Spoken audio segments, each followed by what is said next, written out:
Amelia Earhart was born in Atkinson, Kansas on July 24, 1897. Amelia always had a sense of adventure. She spent her days playing outside with her sister, climbing trees, hunting rats with a rifle, and sledding. She had a large collection of pets, like worms, katydids, and toads. In 1904, Amelia made a ramp leading up to the roof of her family's tool shed and rode her sled off of the roof of the shed. She bruised her lip and tore her dress, but said the adventure felt just like flying. Amelia saw her first airplane when she was 10 years old, but was not interested at the time. Growing up, she kept a notebook full of scraps of newspaper about women succeeding in careers that were traditionally dominated by men. She didn't know she wanted to be a pilot yet, but she knew she wanted to be just like these women. In 1917, Amelia started to work as a nurse, taking care of returning World War I vets and later people suffering from the Spanish flu. Soon after, Amelia and a friend visited an airfield where she saw aerial aerobatics performed by a World War I flying ace. When she had seen a plane as a child, she thought the plane looked rickety and boring, but these planes were fast and performed beautiful, dangerous dances in the air. In 1920, she took her first ride in an airplane, which convinced her she had to become a pilot. In 1927, Charles Lindbergh became the first person to successfully fly a plane across the Atlantic Ocean.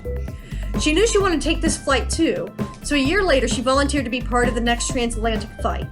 The flight made Amelia a local celebrity, and she began to tour around promoting flying and taking part in aerial shows like the one she'd watched years ago.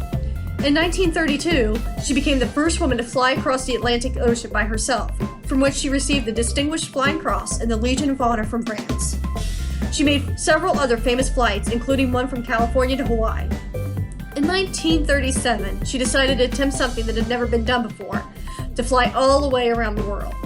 Since this would use so much fuel, she would have to stop a few times along the way. She left Miami, Florida on June 29, 1937, and flew to South America. From there, she flew to India and New Guinea. The flight was going so well, and she had only 7,000 miles to go across the Pacific Ocean. During this flight, she began to send distress signals because she was unable to find the next island she was supposed to land on. After a few hours, the distress calls stopped. She had ran out of fuel.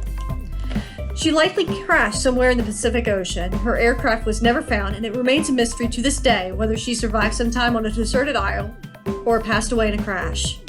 Today, Amelia is celebrated as a great woman adventurer and a fighter for women's equality in the workplace. Please complete 3 of the following 5 exercises. Make a paper airplane out of a sheet of paper and try to fly it. Film yourself flying the airplane and post it to Virtual Girl Scout Lab. Number 2, look at a map of the world and think of a dream trip to at least 2 different places. How would you get there? What would you like to do once you were there? Share your dream trip ideas and plans in the Virtual Girl Scout Lab page on Facebook. 3, Amelia helped as a nurse during World War I. Learn a simple first aid skills like bandaging a wound or setting a broken bone. Make a video of yourself demonstrating the skills you learned and post your video in the Virtual Girl Scout Lab event page. 4, make an airplane out of candy.